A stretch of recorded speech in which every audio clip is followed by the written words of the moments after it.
what are the key fundamentals of PyTorch? I realize this is something that is probably lends itself better to a hands-on tutorial like your PyTorch from Zero to Hero course in superdatascience.com.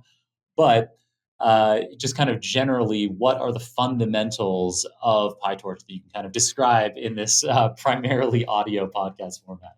Mm-hmm. When you say fundamental parts, do you mean like primarily APIs that are supported by this library, or?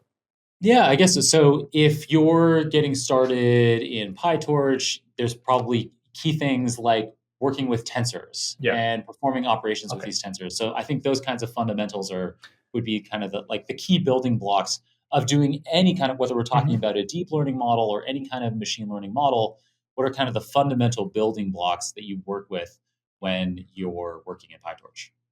Yeah. The building block, the fundamental building block when it comes to PyTorch is Tensor. And it has its own object that is supported by all the most computations that is happening under the hood using PyTorch. So the first thing that I would learn when it comes to PyTorch, I would learn how to operate with tensors in a good way, how to load the data set in it, how to structure it so I can do some computation on top of it, how to do computation with two or multiple tensors at one time, because when it comes to large neural networks or any deep learning algorithms, small to big, it always comes to simple computation of doing on top of matrices, which is at the end of the day, it's a tensor in a n-dimensional space. So starting from there, when you go there, the next step is how to optimize, what is the loss function, how to calculate the loss on top of it.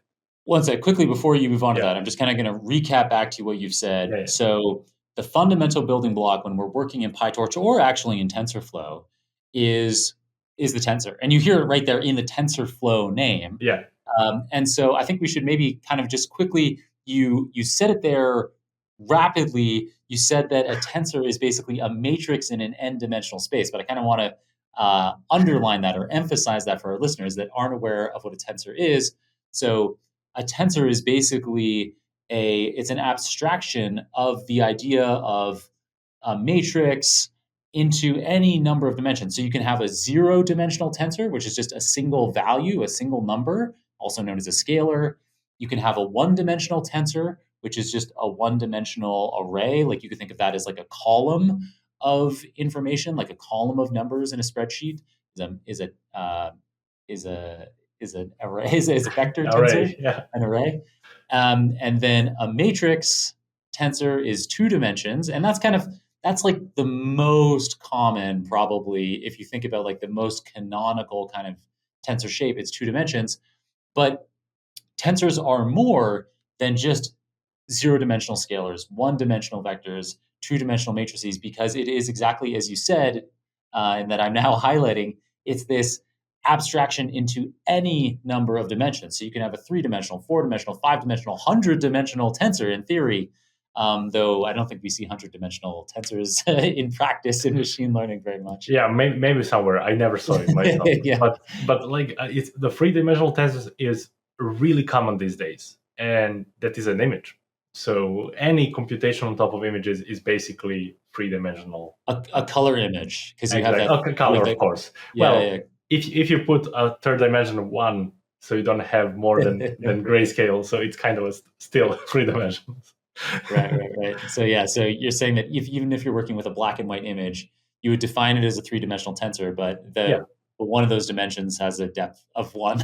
Exactly. Because it's just black, darkness of pixels. But as soon as you add that color dimension, so you then have a red channel, a green channel, a blue channel, and so you end up having, when you're representing even just a static image, you have a 3-dimensional tensor because you have that a matrix in red, a matrix in green, a matrix in blue, where every one of the cells, like if you thought about it as like an Excel spreadsheet, every single one of the cells in this spreadsheet describes how dark the redness should be, the greenness should be, the blueness should be at each one of those locations. So it's like having 3 Excel spreadsheets stacked on top of each other, each one telling you how much red, how much blue, how much green there should be at any given point in the image, and then altogether that allows us to create any full color image.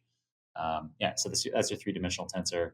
And then from there, you very quickly have four-dimensional tensors, because if you think about a film, a movie clip in color, and now all of a sudden we need another dimension, a fourth Exactly. dimension, to represent how those frames are changing over time.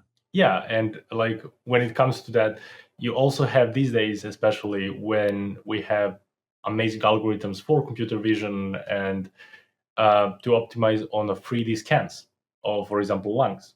And for Right. that, you need a 3D convolution or a specific designed neural network to process 3D images, which is a scan of like multiple images stacked next to each other.